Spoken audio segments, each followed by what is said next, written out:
함께 하시게 되기를 간절히 바랍니다. 자, 오늘 함께 볼 말씀은 마태복음에 소개되어져 있는데요. 함께 마태복음 8장 14절부터 소개된 하나님의 말씀을 먼저 보겠습니다. 자, 여기 보니까 예수께서 베드로의 집에 들어가사 그의 장모가 열병으로 앓아 누운 것을 보셨다 기록되고 있습니다. 자, 여기서 좀 주목하실 부분은 15절인데요. 여기 보니까 그의 손을 만지시니 열병이 떠나가고, 자, 여인이 일어납니다. 그리고 예수께 수종 들더라. 여러분, 이 놀라운 장면이 오늘 이 복된 안식일에 성도님들에게도 동일한 경험이 될 수 있기를 주의 이름으로 축원드립니다. 자, 근데 이 똑같은 장면이 누가복음에는 조금 다르게 묘사가 되어져 있어요. 그걸 염두에 두고 나머지 말씀까지 같이 읽겠습니다. 16절 보시면 저물매 그랬습니다. 사람들이 귀신 들린 자를 많이 데리고 예수께 왔다 돼 있는데, 아니 예수님 당시 때는 왜 이렇게 귀신 들린 사람이 이렇게 많았는지 참 안타까운 시대였음에 분명합니다.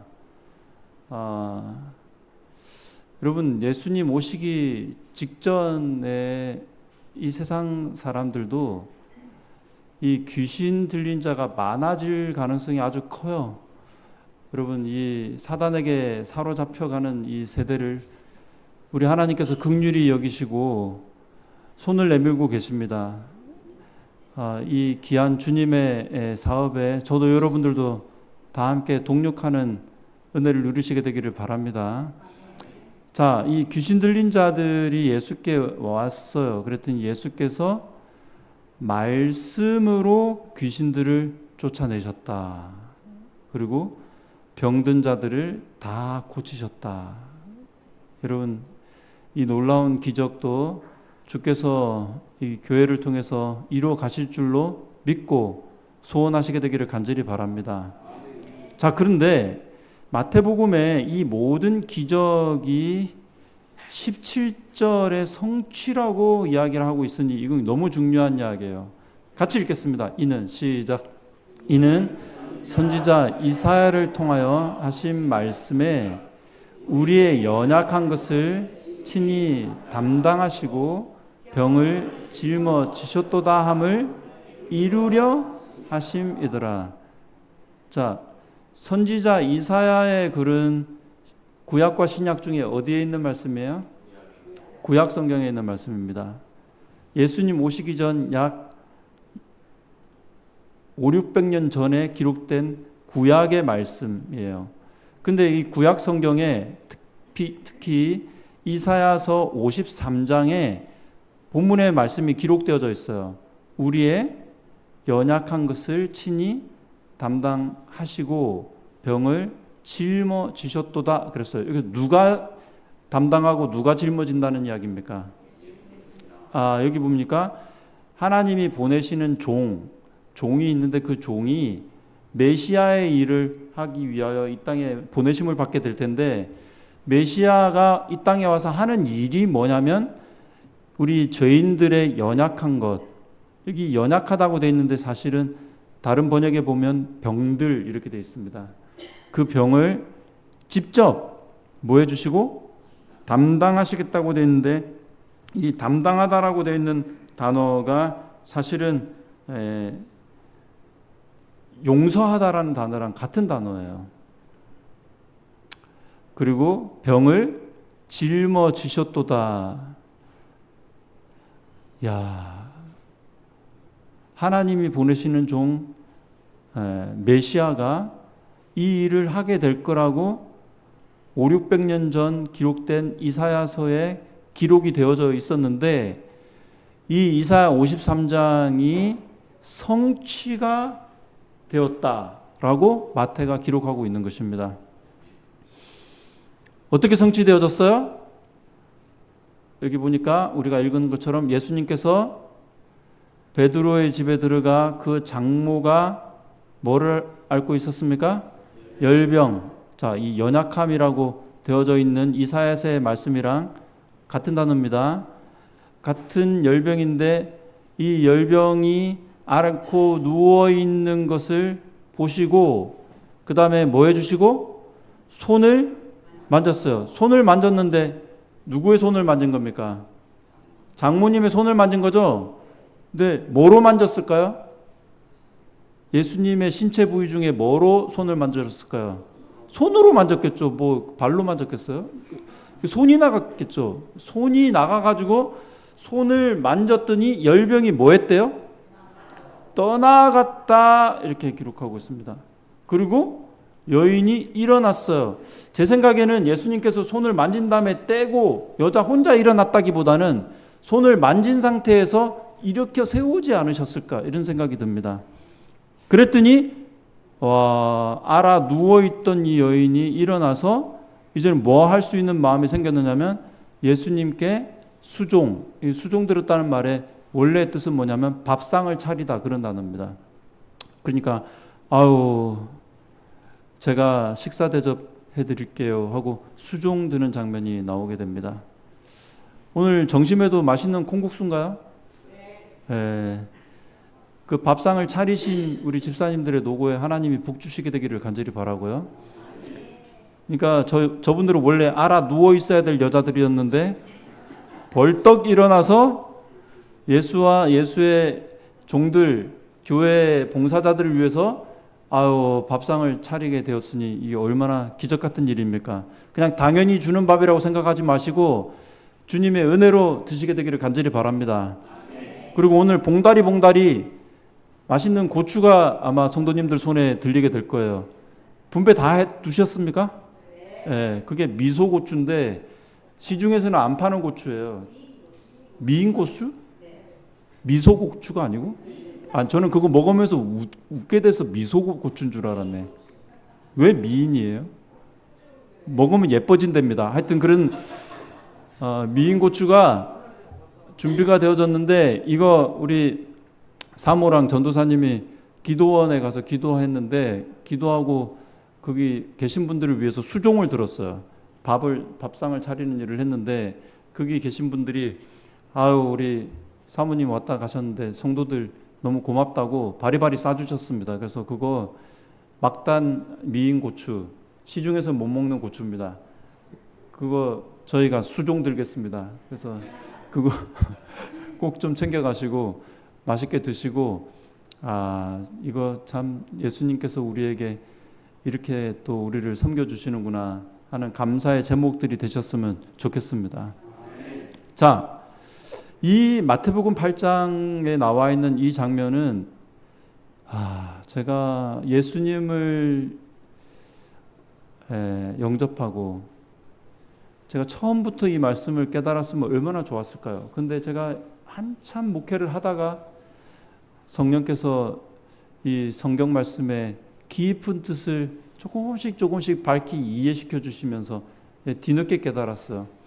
근데 제가 부임하는 교회마다 이 마태복음 8장 14절부터 나와 있는 이 예수님을 소개하는 것이 너무 큰 기쁨입니다. 그래서 오늘 성도님들과 함께 나누게 되었는데 우리 성도님들 제게 주셨던 은혜가 성도님들의 가슴에도 큰 감동이 되어서 예수님을 깊이 만나는 축복으로 열매 맺게 되기를 간절히 바랍니다. 특히 오늘 제가 이 방배에 와서 기도드리면서 주님, 제가 여기 왔을 때는 주께서 부르시고 택하시는 영혼들이 분명히 계실 텐데 그 영혼들을 제가 기다리겠습니다. 주님께서 그 영혼들을 보내달라고 기도를 드렸는데 주께서 신속히 응답해 주시고 우리 박예란 성도님을 우리 교회로 보내주셨어요. 함께 성경 공부하고 애쓰는 동안에 이분이 토요일날 직장 문제도 해결하시고 이제 안식일을 제대로 지켜야 되겠다, 성경에 나와 있으면 순종해야 되겠다라는 마음을 주님께서 주셨습니다. 그리고 이제 막 교회를 나오시게 되셨는데 오늘 어쩌면 공식적으로 이제 안식일을 해결하고 예배드리기 위해서 오신 안식일이 되겠습니다. 근데 이 집사 성도님께서 정말 예상치도 못했는데 함께 사시는 부군을 오늘 함께 모시고 오셨네요. 근데 우리 정말 주 안에서 환영드리고 싶습니다.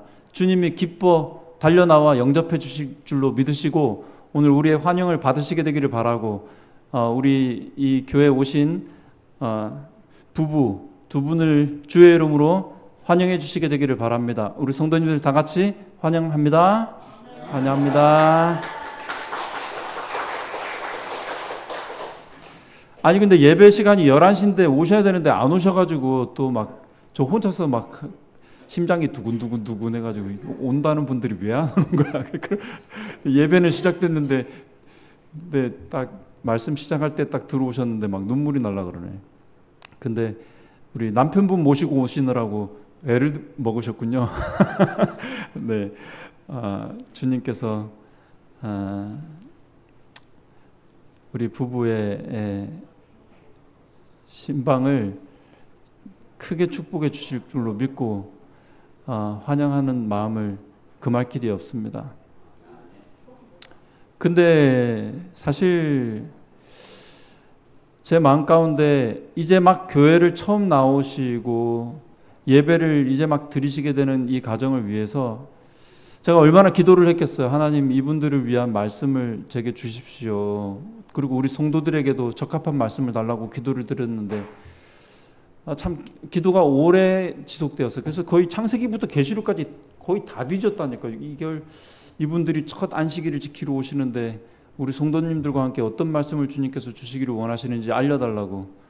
그런데 감사하게도 오늘 이 마태복음 8장부터 소개된 이 말씀을 은혜 나누도록 제게 은혜를 부어주셨고 오늘 소개하게 되어서 정말 기쁩니다.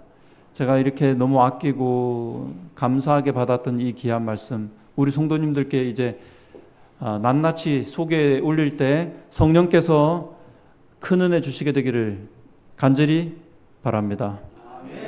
자, 예수님의 행보 가운데 특별히 이 질병을 낫게 해주시는 장면들 성경에 소개가 되어져 있는데 왜 예수님께서 질병을 낫게 하는 일에 제자들이 관심을 갖고 성경에 기록하게 되었는가? 그것은 예수님의 질병 치료를 통해서 저와 여러분들에게 관심을 불러일으키고자 하시는 것이 있었다는 사실을 기억하시게 되기를 간절히 바랍니다. 예수님은 그냥 병을 낫게 해주시는 분이라는 사실을 알려주기 위해서 성경에 이게 기록된 것이 아니고 이 육신의 병의 뿌리, 육신의 연약함의 원인이 되는 문제까지 예수님께서 해결해 주실 수 있는 분이라는 사실을 알려주시려고 기록이 된 것입니다. 그럼 무엇인가? 이 열병의 근원이 무엇이냐? 그것은 다름 아니라 죄입니다. 죄. 그렇기 때문에 예수님은 우리의 열병만 가져가실 수 있는 분이 아니고 귀신 들림만 가져가실 수 있는 분이 아니고 우리가 하나님과 관계를 끊어놓게 하는 죄 문제를 해결하실 수 있는 분이라는 사실을 성경이 소개하고 있다는 점 여러분 잊지 않게 되시게 되기를 간절히 바랍니다. 그래서 예수님께서 이 죄 문제를 해결하시는 방법으로 사용하신 독특한 방법이 있는데 그것은 다름 아니라 손을 만지시니라고 되어 있는 표현처럼 그분이 직접 친히 손을 내밀어서 만져서 그 문제를 해결하시는 장면이 성경에 소개되어져 있다는 것입니다. 이 동일한 표현이 이제 누가복음 4장에도 나와 있는데 비교를 좀 해볼 필요가 있습니다. 누가복음 4장에 가서 함께 보시면 38절부터 소개된 말씀이 다음과 같이 소개가 되어져 있습니다. 내용이 비슷하지만 관련 내용에 조금씩 차이점이 있으니 재미가 있습니다. 누가복음 4장 38절부터 보실게요. 예수께서 일어나 회당에서 나가사 시몬의 집에 들어가시니 이 시몬은 아까 마태복음에는 누구였습니까? 베드로였습니다. 시몬의 장모가 중한 열병을 안고, 마태복음에는 그냥 열병을 앓았다고 되어 있는데 여기는 중한 열병, 심각한 열병입니다. 열이 떨어지지 않았던 것 같아요. 그거 앓고 있는지라, 그러니까 사람들이 그를 위하여 예수께 구했다. 그러니까 사람들이 예수님이 바쁘신 와중에 예수님의 제자 베드로, 그 베드로의 장모가 지금 심한 열병에 걸려가지고 알아 누웠는데 일어나지를 못합니다라는 사실을 알려드린 것 같아요. 그래서 예수님께서는 베드로의 장모의 집으로 들어가십니다. 여러분, 오늘 예수님의 제자가 되었다면 예수님은 예수님의 제자들의 가정에 관심을 가지시는 분이심을 인하여 감사하시게 되기를 간절히 바랍니다. 예수님은 오늘 우리의 가정의 문제를 아십니다. 그리고 찾아오셔서 일일이 손을 내밀어 주실 분으로 믿고 오늘 우리의 문제들도 서로 구하는 가운데 예수님께 가져오시는 우리 성도들 되시게 되기를 주의 이름으로 축원드립니다. 그래서 39절입니다. 예수께서 가까이 서서 열병을 뭐 하셨대요? 꾸짖었다고 되어 있습니다. 자, 그러면 아까 마태복음에는 어떻게 되어 있었어요? 열병에 대하여 손을 만져서 고쳤다고 되어 있잖아요. 근데 누가복음에는 어떻게 되어 있는 것입니까? 열병을 꾸짖어서 병이 떠났다고 되어 있어요. 자, 그러면 마태복음하고 누가복음하고 내용이 조금 다르죠? 다릅니다. 이 특이한 상황을 어떻게 할까요? 자, 그다음에 예수께서 그 열병을 꾸짖어 병이 떠나니까 여자가 곧 일어나 그들에게 수종을 들었다. 그 다음입니다. 40절. 해질 무렵에 사람들이 온갖 병자들을 데리고 나왔다. 여기는 이제 귀신 들렸다는 사람들은 41절부터 나오네요. 온갖 병자들을 데리고 나오니 예수께서 일일이 그 위에 손을 얹으사 고치셨다고 되어 있습니다. 마태복음에는 어떻게 되어 있어요? 마태복음은 명에서 여기 나와 있는 말씀처럼 저물매 귀신 들린 자들이 많이 데리고 예수께 나오거늘 예수께서 무엇으로? 말씀으로 귀신들을 쫓아냈다고 되어 있죠. 그러니까 누가복음하고 조금 다르게 표현되어져 있습니다. 근데 크게 어려울 문제가 없는 것은 이 모든 것들이 다 하나님의 섭리라는 사실을 알게 됩니다. 자, 결국 그러니까 예수님이 질병을 낫게 하실 때는 두 가지를 다 하셨다는 사실을 우리는 알게 돼요. 첫 번째는 뭐 하시면서? 말씀을 하셨어요. 그 질병을 꾸짖으셨어요. 근데 그 질병을 꾸짖었다 그랬으니까 병에 걸린 사람을 꾸짖은 겁니까? 병에 걸리게 한 병을 꾸짖은 것입니까? 병. 그 병을 꾸짖었단 말이 좀 이상한 말이잖아요. 감기야! 내 이놈! 이렇게 했다는 이야기잖아요. 감기를 왜 꾸짖으신 거예요? 그 감기가 그 뿌리가 어디로부터 연결되어 있습니까? 사단과 연결되어 있기 때문에. 그러니까 사실은 예수님의 꾸짖으신 것은 누구를 꾸짖으신 거예요? 사단을 꾸짖으신 거예요. 사단을 꾸짖으신 것은 다시 말하면 죄를 꾸짖으신 것이 되겠습니다. 죄를 향하여 주님은 말씀을 하고 계셔요. 그러면서 그 죄가 떠나가도록 명령하실 수 있는 권세를 예수님이 가지셨다니 이 얼마나 놀라운 주님이십니까? 주님은 우리의 안에 있는 죄 문제, 그 죄가 가져온 모든 결과들을 향하여 말씀하시고 꾸짖을 수 있는 분이시고 그것을 물리칠 수 있는 분이라고 성경이 증거하고 있다면 오늘 저도 여러분들도 이 약속을 믿게 되시게 되기를 간절히 바랍니다. 주님, 제 안에 죄가 있고 이 죄가 가져온 여러 증상들이 제 안에 있는 것 같습니다. 그럴 때 병원으로만 쫓아갈 생각하지 마시고 이 문제의 뿌리, 원인을 제거해 줄 수 있는 능력의 주님이 오늘 나의 주님이 되시기를 바라는 믿음을 갖게 되시게 되기를 간절히 바랍니다. 그리고 그분께 꾸짖어 달라고 요청하시게 되기를 간절히 바랍니다. 그것이 만약에 죄와 연결되어져 있는 문제이고 그 죄로 말미암아 생겨난 결과일 때에는 우리 주님께서 틀림없이 개입하셔서 그 문제를 해결해 주실 능력의 주님이심을 믿게 되시게 되기를 간절히 바랍니다. 우리가 그 믿음을 어떻게 가질 수 있는가? 이 예수님이 창세기에 나와 있는 천지를 말씀으로 지으신 창조주이시기 때문에 우리는 믿을 수 있는 것입니다. 아무것도 아니었던 무에서 말씀으로 세상을 창조하실 수 있었던 바로 그 예수님께서 육신이 되어서 오늘 우리들 곁에 오심으로 말씀으로 동일한 능력을 행사해 주실 수 있는 분으로 우리는 믿는 것입니다. 그러니 우리 예수님이 말씀하실 때 우리 안에 있는 문제를 해결해 주실 수 있는 분이심을 믿고 구할 때 역사 일어날 줄로 믿게 되기를 간절히 바랍니다. 그러니까 그러면 말씀으로도 하실 수 있는 분이 굳이 말씀으로도 해결할 수 있는 문제를 다른 방법도 함께 동원하셨다고 되어 있는데 그 방법이 무엇이었는가? 놀랍게도 일일이 그 위에 손을 얹으시는 방법으로 해결을 하셨다는 것입니다. 저는 우리 예수님이 우리 시대에 동일하게 계신 구주시라면 오늘 여러분들의 문제를 향해서 그냥 불특정 다수에게 말만 하시는 주님이 아니시고 개인적으로 찾아가셔서 일일이 손을 내미시고 해결해 주실 분이시로 믿습니다. 여러분, 오늘 우리의 개인의 문제 주님께서 일일이 개인적으로 찾아와 문제를 해결해 주시고자 기뻐하시는 주님으로 믿는 믿음을 우리 주님께서 허락해 주시게 되기를 간절히 바랍니다.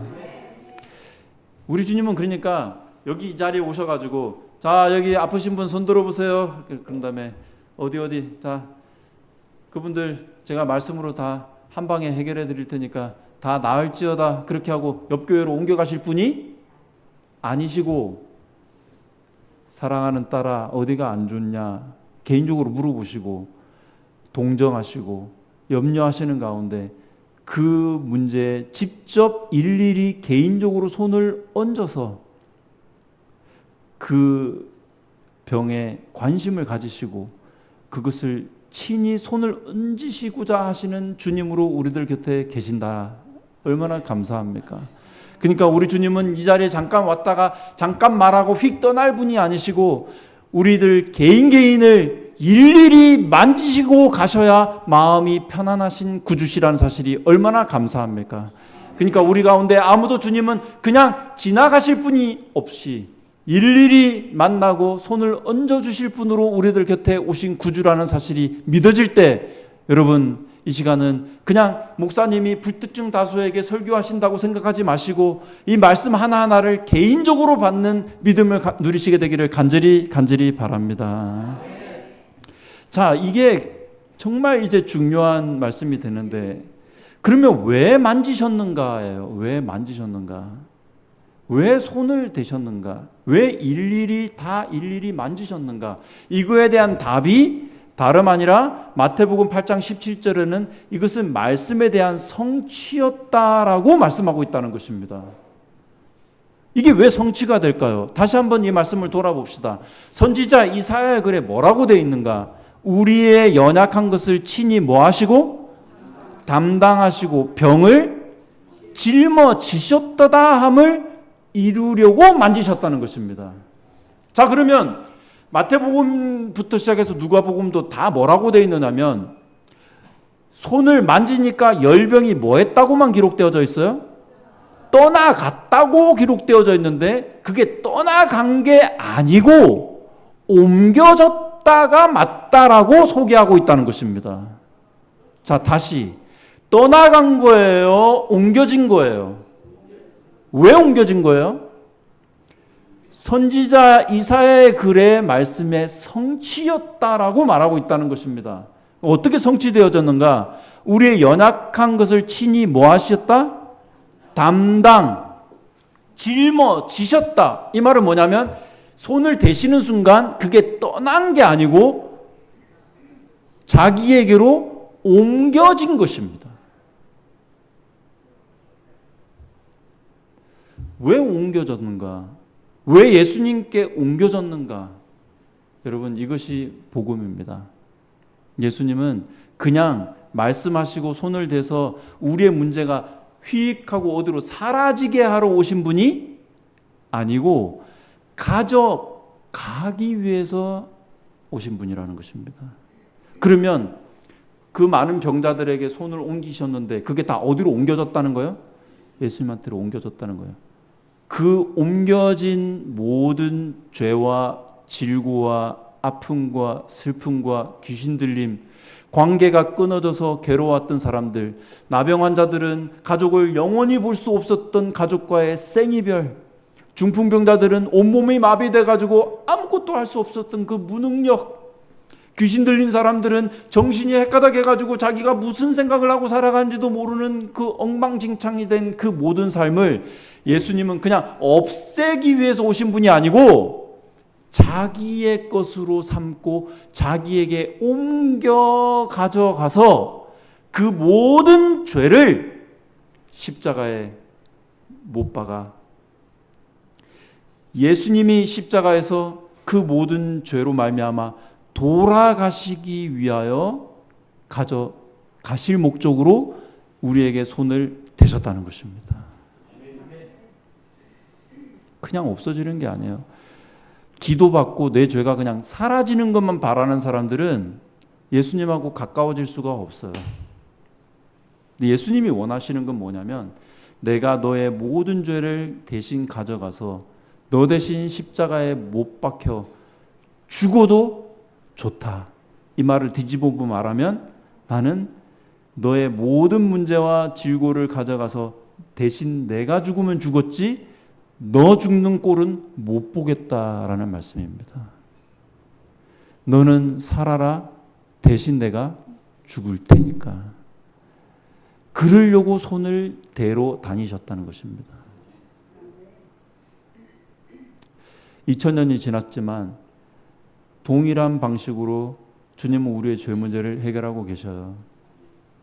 그분은 오늘 여러분에게 손을 내밀고 계신데 이유가 뭐냐면 그냥 악수나 한번 하고 사이좋게 지내려고 손을 내밀고 계신 분이 아니고 우리 안에 있는 모든 연약함과 우리 안에 있는 모든 병을 오늘도 짊어지시고 십자가에 못 박기 위하여 손을 내밀고 계시다는 사실을 잊지 않게 되시게 되기를 간절히 바랍니다. 제가 이제 한참 코로나 유행할 때 있었던 일이거든요. 그때 이제 여러분 코로나 피해 다니려고 우리가 얼마나 애먹었습니까? 백신 맞고 막. 근데 그 백신 이제 다 드러났잖아요. 이물질도 들어있고. 백신 때문에 지금 큰일 났습니다. 그 부작용이 이제 밝혀지고 있는데 한 번만 맞아도 될 걸 두 번, 세 번, 네 번, 다섯 번 그거 회사 배불린 거예요. 그것 때문에 지금 피가 엄청나게 위험한 지경이 된 상황. 이것 때문에 생기는 부작용이 장난 아닐 것 같아요. 그거 참 큰일입니다. 기도를 더 많이 해야 될 것 같아요. 어떻게든 지금 우리가 코로나 피해 다녀보려고 그렇게 애를 먹었잖아요. 그렇게 조심했음에도 불구하고 우리 아이들은 알바해야 되죠. 사람 만나야 되죠. 공부하러 다녀야 되죠. 그러니까 어쩔 수 없어요. 그래서 우리 애나가 코로나에 걸려가지고 이제 열이 막 엄청 나가지고 이제 그래가지고 이제 집에 온 것입니다. 집사람이 여보 얘나 열 난다. 코로나 걸린 것 같다. 그런데 갑자기 저보고 빨리 차를 운전해서 얘나를 데리고 차에 싣고 집으로 와야 된다는 것입니다. 그래서 격리를 해야 되는데 왜 만나려고 그러나 제 마음 가운데 그런 마음이 있었지만 그런 말을 밖으로 했다가는 제 사는 날이 너무 고달프기 때문에 말을 하지 않았을 뿐이지 정말 입이 얼마나 건질건질했는지 몰라요. 근데 막 얘를 데리고 오더니 갑자기 차에 실어갖고 사택으로 데려오더니 이제 막 그러면 이제 격리할 방을 만들어야 될 거 아니에요. 애를 집어넣을 방을 만들었는데 집을 다 치워놓더니 그 격리할 방에다 얘나를 딱 집어넣더니 같이 들어가는 거예요. 같이 들어가요. 그래서 격리를 해야 되지 않냐 그랬더니 자기는 격리 못한다는 것입니다. 애가 열이 나서 아픈데 어떻게 애를 열 만나게 내버려 두냐고. 그러더니 막 물수건을 짜더니 막 마스크도 안 해요. 그리고 그 안에 들어가가지고 막 애 막 이를 막 만지고 주무르고 막 열을 떨어뜨리기 위해서 들락날락 하더라고. 그래서 저는 순간 생각이 들었습니다. 이 방역 수칙을 어기는 이 범죄 집단 같은 이라고 그러면서 저는 어떻게든 목회를 계속 해야 되고 먹고 살 일이 먼저 떠올랐기 때문에 성도들의 안전을 위해서 저는 무조건 격리. 그래가지고 이제 옆에 방에 있었던 딴 집에 아예 옮겨버렸어요. 옆에 그 한때 자취방 할 때 있었던 다른 집으로 옮겨버렸어요. 저는 격리. 근데 제가 이 마태복음 8장을 연구하다가 그 상황이 딱 생각이 나면서 여러분 만약에 이 코로나가 손을 대서 만진 사람에게 옮겨지고, 예? 그리고 손을 댄 사람에게서 옮겨지면 이 사람은 코로나가 사라지고, 만진 사람한테 코로나가 옮겨지는 병이라면, 근데 이제 여기서 하나 더 생각해 봅시다. 이 코로나에 걸리면 치사율이 100%야. 무조건 죽어요.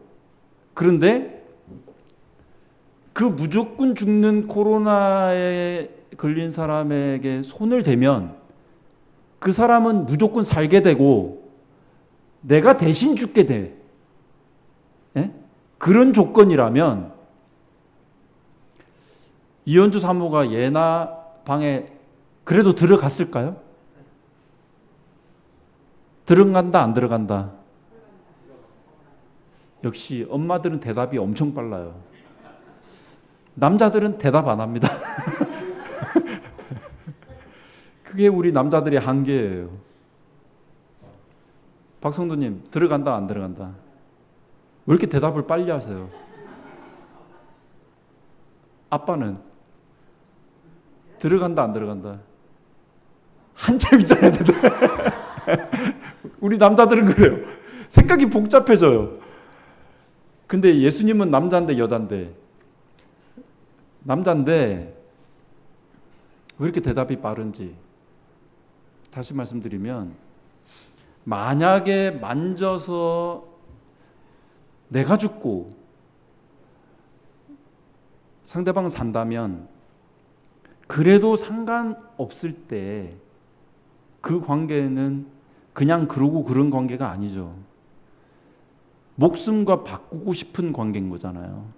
나는 죽어도 좋으니 제발 너는 살아라. 그 사모가 이제 코로나 때문에 들어가더니 얘나가 살아났어요. 엄마가 옆에서 간병하니까 겨우 살았어요.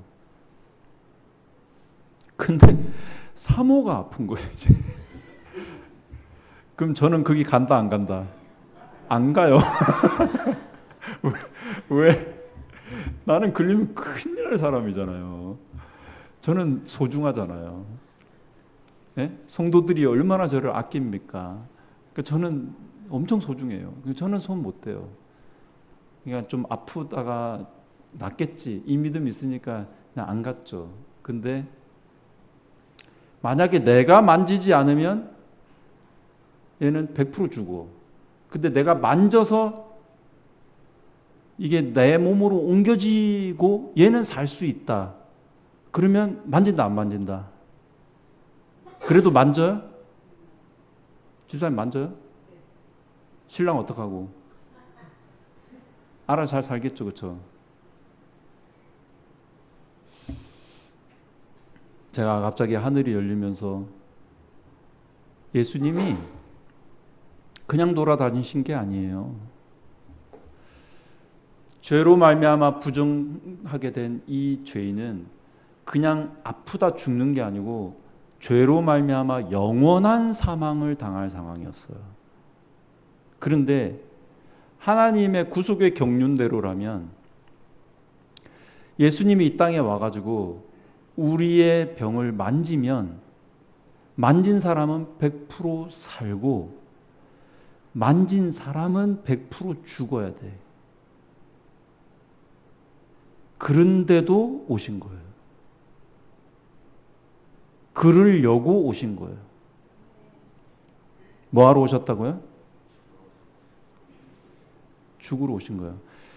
100% 죽을 죄인들을 위하여 100% 살 길을 열어주기 위해서 자기가 일일이 만지고 다니신 거예요. 그냥 만진 게 아니에요. 그리고 마태는 나중에 돌아보니까 예수님이 왜 일일이 다 만지고 다니셨나 가만히 생각해 보니까 그게 이사야에 나와 있는 우리의 연약한 것을 친히 담당하려고 만지고 다니셨구나. 우리의 병을 짊어지려고 만지고 다니셨구나. 이 인용 성경 구절을 그냥 성경 지식으로 썼을까요? 눈물로 썼을까요? 네, 눈물로 쓴 말씀이에요. 그리고 예수님을 돌아보니까 그렇게 예수님은 제자들을 만지기를 좋아하셨던 분이에요. 어깨 동무하시고 손으로 제자들의 발을 일일이 씻었어요. 심지어 누구 발도 씻겼을까요? 좀 있으면 자기를 팔아먹을 제자 가룟 유다의 발도 만졌어요. 그리고 뭐 하셨느냐면 자기를 좀 있으면 배반하고 도망갈 제자들의 그 치명적인 죄를 자기 자신이 짊어지고자 선택하셨던 것입니다. 그래서 그 제자들의 연약함을 친히 가져가시고 제자들은 구원받을 길을 열어주시고자 그 발을 만지셨던 것입니다.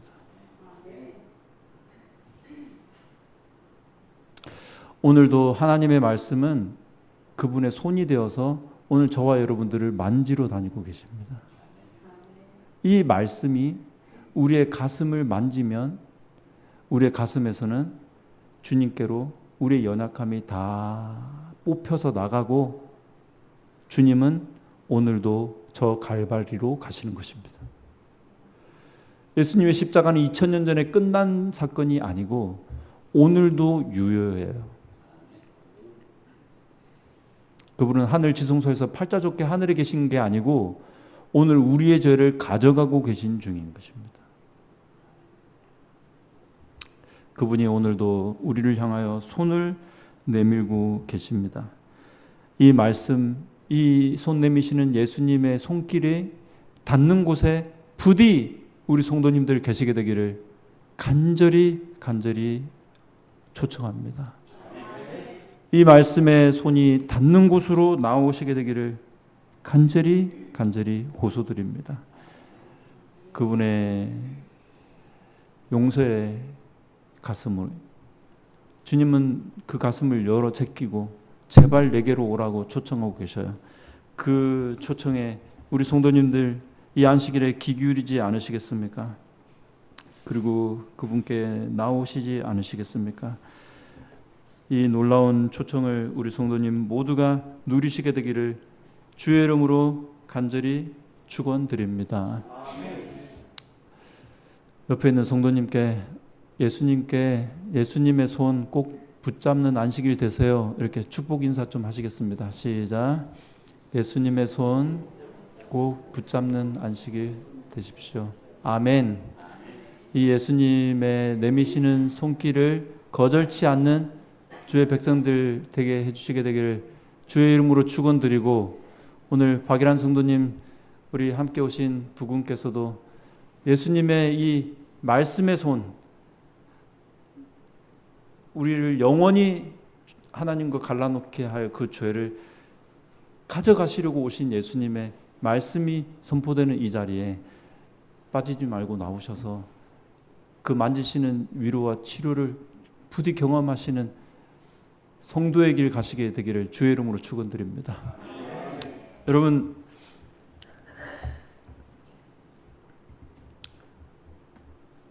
자기는 죽어도 좋으니까 나는 살려야 되겠다고 손을 내미셨던 그 예수님이 오늘 그분이 그 말씀으로 그 말씀의 손으로 저를 만져주시지 않았더라면 저는 이 자리에 있을 수가 없는 사람이에요.